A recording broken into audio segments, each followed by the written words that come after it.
Olá, querido irmão da FATERJ. Eu acabei de sair de uma aula agora de especialização e até tá travando a língua, né? Porque foi um assunto bem interessante. Falamos sobre a inerrância bíblica.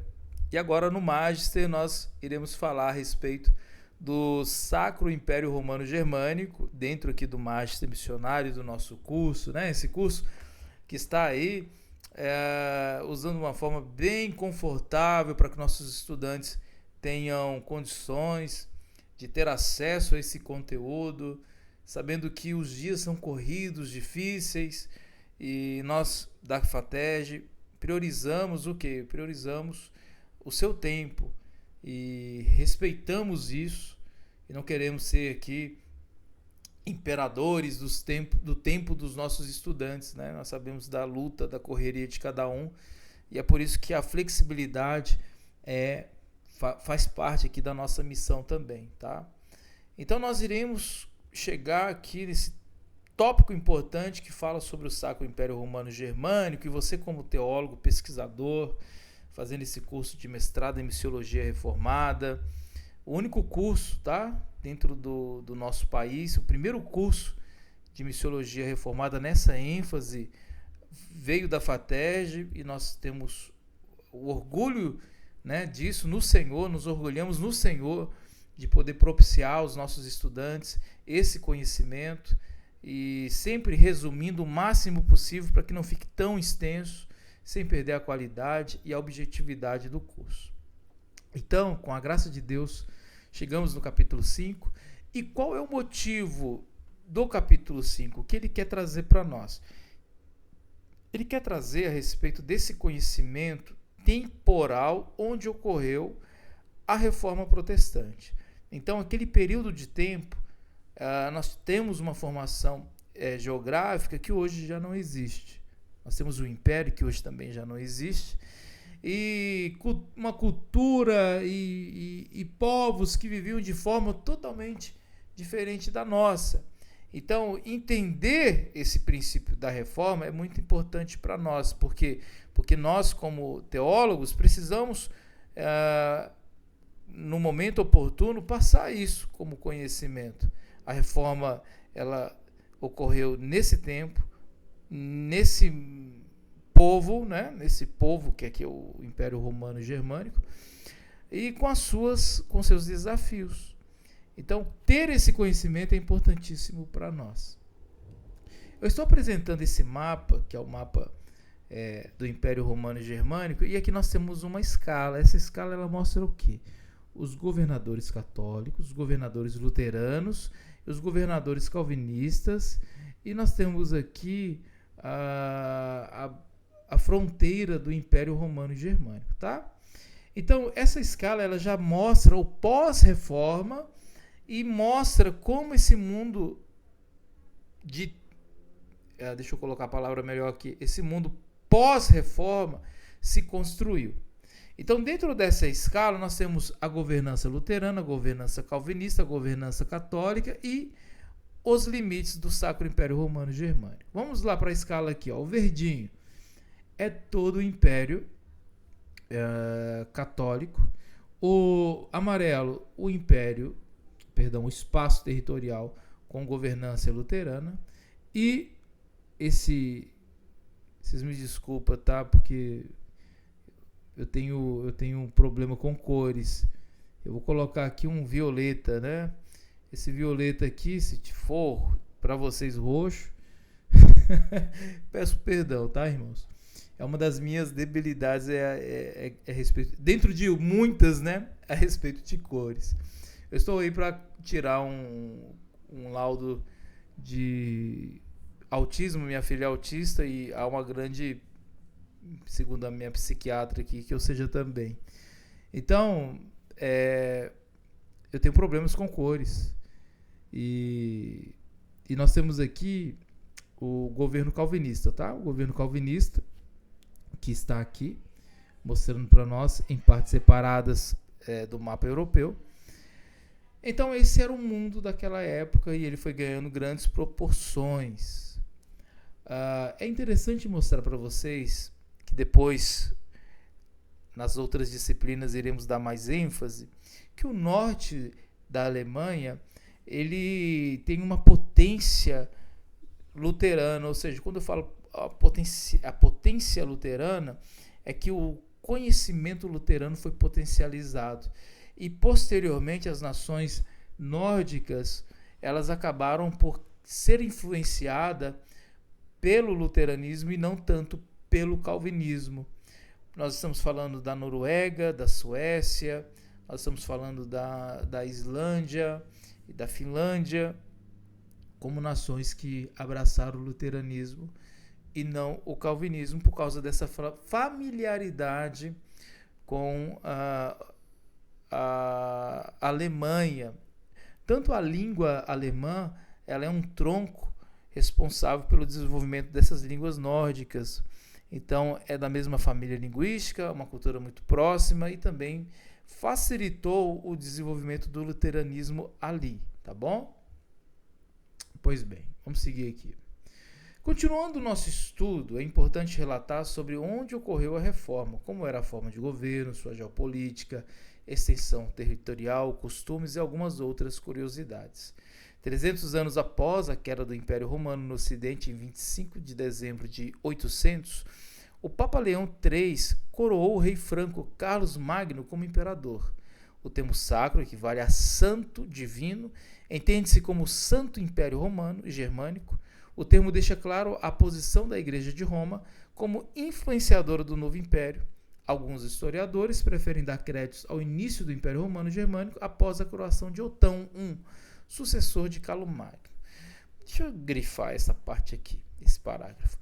Independente de Carlos Magno ou de Otão, o importante é que a Igreja Romana ela se apodera dos requisitos do Império Romano, do que sobrou do Império Romano, e trabalha para erigir um novo império agora moldado na sua cosmovisão religiosa. E aí nós temos o Santo Império Romano Germânico, ou seja, nos moldes de Roma, com a força germânica, que foi um dos grandes causadores do Império, da queda do Império Romano, um dos, né? Teve vários, mas é um dos principais aqui. E a questão agora que é moldada por essa cosmovisão católica romana de vida. Então, parafraseando aqui, também trazendo um breve resumo, seria o seguinte: nós estamos construindo um novo império com a identidade romana, com a força dos governantes germânicos e com a cosmovisão romana católica. E quando eu digo cosmovisão, eu estou falando de percepção de mundo. Então, a cosmovisão luterana, ela é totalmente oposta à cosmovisão católica e diferente da cosmovisão calvinista. Então, todas as nações calvinistas, elas se apropriaram dos ensinamentos de Calvino e basearam a sua conduta de vida segundo os ensinamentos do reformador. Assim, o catolicismo moldou parte do que era a Europa pós queda do Império Romano, surgimento do que nós estudamos a partir do sexto, sétimo ano, né, do ensino fundamental, do sistema feudal de sociedade. Então, o feudalismo, ele surge aí, ele surge após a queda do Império Romano, e isso é muito importante e vantajoso para a Igreja de Roma. Por quê? Porque eles terão controle da sociedade e, com certeza, com esse privilégio, porque eles são a base da formação desse novo Estado, desse sistema de sociedade, eles poderão dominar, e dominaram, né? E o resultado é que dominaram mesmo a parte ocidental da humanidade com mãos de ferro. Então, tudo que voltasse contra a Igreja Católica era eliminado. E eliminado no sentido literal da palavra. Nós temos aí a questão de Inquisição, nós temos fogueira, assassinatos, enfim, perseguição de tudo quanto é tipo. Até então, a religião católica era absoluta e assim sua cosmovisão de governo e vida secular e religiosa imperava em todo o império. É importante destacar, querido aluno, que a cosmovisão de uma sociedade é atrelada pelo conhecimento religioso e dos costumes. A reforma protestante mudara tudo isso, desde costumes, espaço territorial, economia e dentre outros aspectos que fará nascer uma cosmovisão de vida superior a tudo o que se conhecia até o momento. Esse parágrafo aqui é aquilo que eu já disse para vocês de antemão e reforça que a reforma protestante traz uma nova cosmovisão de vida e traz de uma forma tão potente que o luteranismo ele rompe com muitas tradições católicas que até então era vista como necessário para o desenvolvimento da humanidade. O conhecimento era um deles, né? Porque o conhecimento era limitado para a igreja e para os fiéis da igreja, ao qual não eram os fiéis católicos simples, né? O povo, a plebe, por se dizer, mas era alguns bem-aventurados aí da igreja católica que tinham acesso à educação. Os pais de Lutero mesmo eram um deles e o pai dele trabalhava para a igreja, então teve acesso, trabalhava para a igreja no sentido de ter essa comunhão com a igreja, e Lutero teve acesso ao ensino por causa disso. A reforma protestante ela quer universalizar o ensino, né? Ela quer que as pessoas se apropriem do conhecimento para poder ter a Bíblia na sua própria língua e de ter acesso às escrituras. Então, agora não é mais a Bíblia em latim, é a Bíblia... Eu estou com a Bíblia italiana aqui, né? A minha esposa de descendência italiana, ela tem uma Bíblia italiana aqui, os Bortoletos. Eu estou estudando italiano e estudando com a palavra de Deus e é fantástico, né? Então, a palavra de Deus, ela foi traduzida para a língua local a partir da Reforma Protestante, a partir de Lutero, a partir de um monge reformado, né? Lutero deixa a Igreja Católica e parte para um desconhecido momento da sua vida, porque é impossível imaginar Lutero desenhando a Reforma Protestante com os detalhes e assim vai ser, dessa forma. Ele não fez isso, ele simplesmente se opôs à dominação católica contra a vontade de Deus. Ele se torna o maior apologeta, na minha concepção também. Eu amo Calvino, né? Eu sou calvinista, não sou luterano, não faço parte da igreja luterana. Tenho uma grande admiração por Lutero, o admiro mesmo, piamente. Sou calvinista, mas para mim Lutero ele é um grande marco da apologética. Por quê? Porque ele bate de frente e bate de frente de forma acadêmica, né? Não é criando uma revolução, não é levantando a foice e armas contra um levante ao Sacro Império Romano Germânico. É claro que muitos dos seus adeptos fazem isso, e por isso que vai surgir também o termo protestante, vai ter muitas coisas que o próprio Lutero não vai aprovar, mas voltando para o nosso sentido aqui, ele é um grande apologeta. Ele é um grande apologeta porque ele quer que a Bíblia seja um instrumento de educação da sociedade e não de punição da sociedade. O que a Igreja Católica fazia, ela punia e não educava.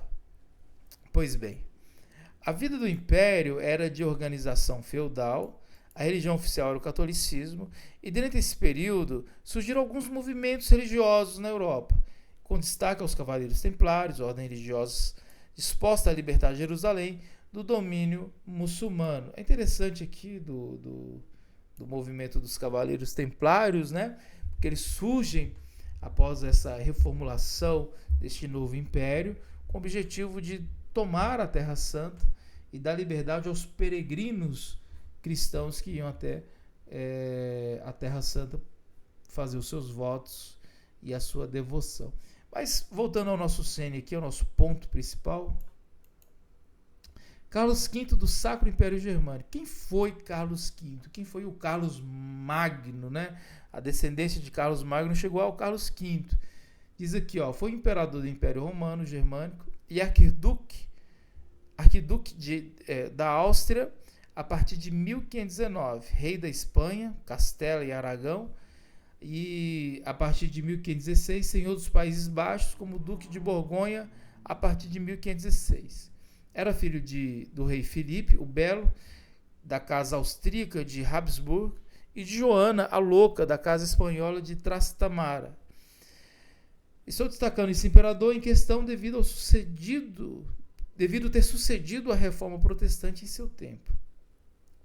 A questão da reforma protestante foi trazida à atenção imperial sob Carlos V como sacro imperador romano. Carlos chamou Martinho Lutero para a Dieta de Worms em 1521, prometendo-lhe uma conduta segura se ele aparecesse. Depois que Lutero defendeu as 95 teses e seus escritos, o imperador comentou: esse monge nunca me fará um herege. Carlos V confiou na unidade religiosa para governar seus vários reinos, unificados apenas em sua pessoa, e percebeu os ensinamentos de Lutero como uma forma disruptiva de heresia. Ele proibiu Lutero e emitiu o Edito de Worms declarando: você sabe que sou descendente dos imperadores mais cristãos do grande povo alemão, dos reis católicos da Espanha, dos arquiduques da Áustria e dos duques de Borgonha. Todos eles, por toda a vida, foram filhos fiéis da Igreja Romana. Depois de suas mortes, eles deixaram, pela lei e herança naturais, esses sagrados ritos católicos, para que pudéssemos viver e morrer, seguindo o exemplo deles. E assim, até agora, tenho vivido como um verdadeiro seguidor desses nossos ancestrais. Portanto, estou decidido a manter tudo que os meus antepassados estabeleceram até o presente.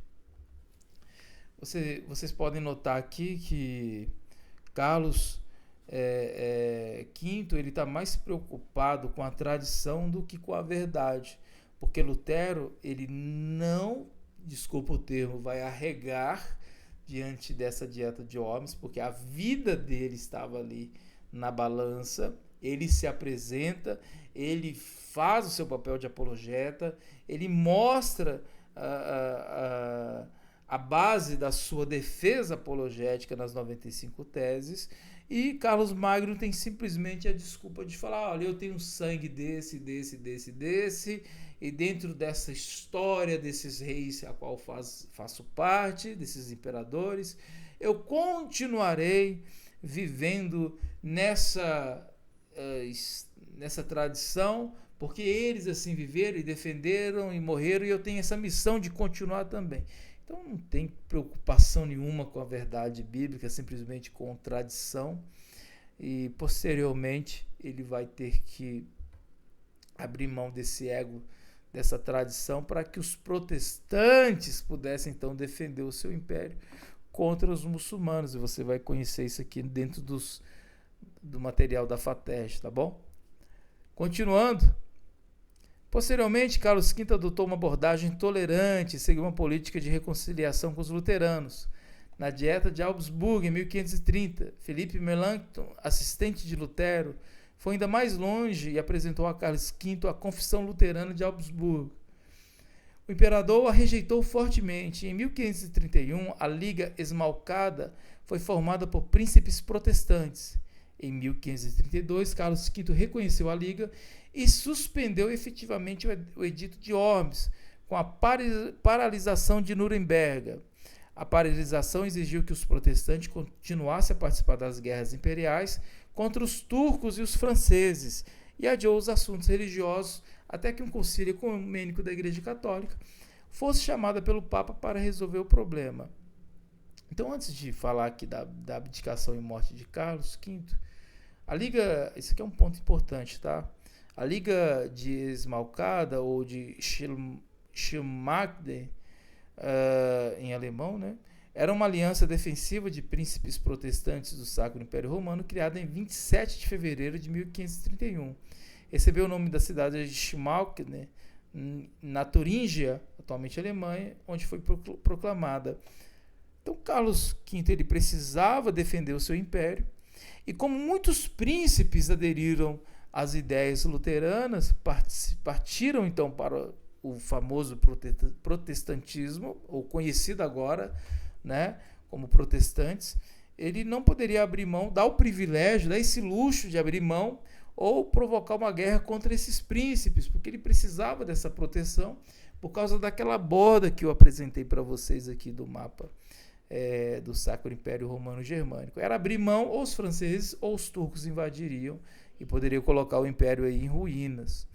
E é uma das coisas que vai fazer com que o luteranismo se torne eu não vou colocar religião, que é um termo bem genérico, né? Mas uma condição de fé aprovada posteriormente no Império, que vai dar uma certa liberdade para os cantões da Alemanha e posteriormente da Suíça e de outros países exercer essa nova fé, né? E depois tomou uma grande dimensão. Países inteiros romperam com a Igreja Católica, principalmente os países nórdicos, e adotaram então o luteranismo como a sua nova religião, por assim dizer.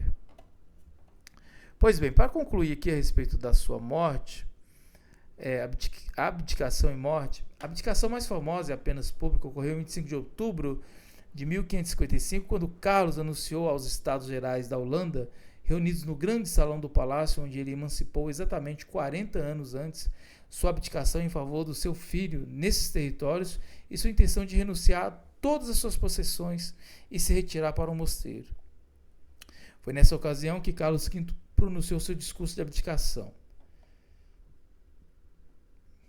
Quando eu tinha 19 anos, com a morte do imperador, comprometi-me a ser candidato à coroa imperial, não para aumentar minhas posses, mas para engajar mais vigorosamente em trabalhar pelo bem-estar da Alemanha e de seus outros reinos, e na esperança de trazer a paz entre os povos cristãos e unindo suas forças de combate para a defesa de fé católica contra os otomanos.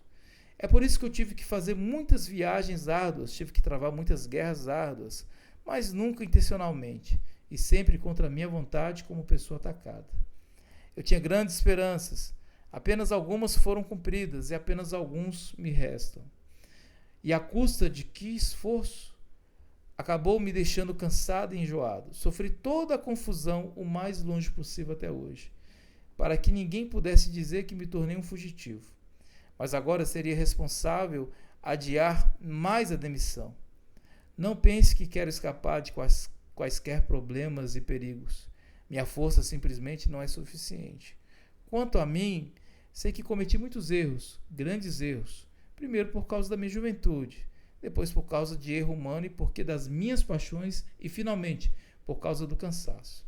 Mas, deliberadamente, não fiz mal a ninguém, quem quer que fosse. Se a injustiça tivesse surgido, aconteceu sem o meu conhecimento e apenas por incapacidade. Lamento-a publicamente e peço perdão a todos que eu possa ter ofendido. E eu vou destacar para vocês aqui o maior erro do imperador Carlos V. Se ele tivesse dado ouvido a Lutero e a palavra de Deus, né,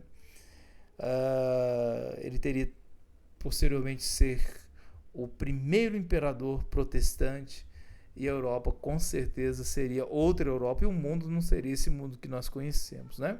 Então eu destaco o seguinte: o maior erro do imperador Carlos V foi se apegar nas tradições dos seus antepassados e não no Evangelho de Jesus Cristo, como ele mesmo disse após a apresentação de Lutero.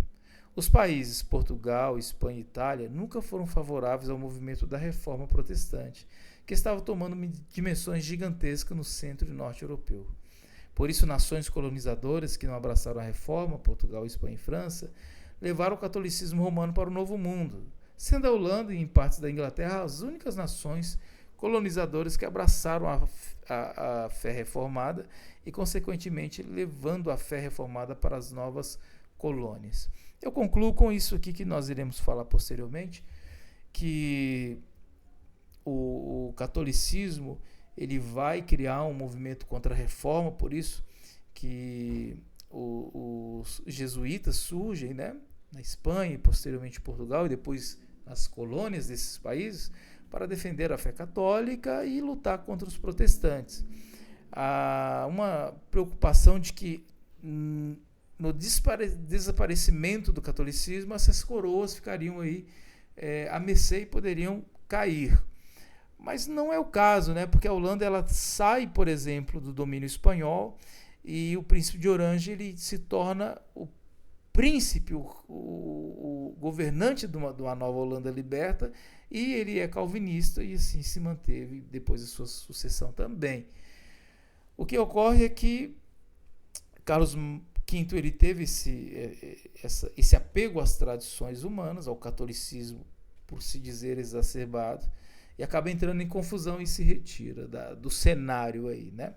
Então imagine só, querido aluno, se Portugal, Espanha e Itália houvessem então se tornado nações protestantes, o Brasil seria uma colônia protestante, né? Espanha, toda a América Latina, Central e parte do Norte, ali chegando ao México, também nos Estados Unidos, né? Que a Espanha perdeu muito território no que é hoje os Estados Unidos e partes do Canadá, se tornariam já partes protestantes. Porque a diferença da colonização católica para a colonização protestante é gigantesca, e nós iremos falar aí sobre nações luteranas e calvinistas dentro do Master. Para já, a nossa aula fica por aqui. Eu agradeço a sua participação, a sua atenção, que Deus te abençoe, e se Deus quiser voltaremos com mais Master Missionário. Um grande abraço e até a próxima.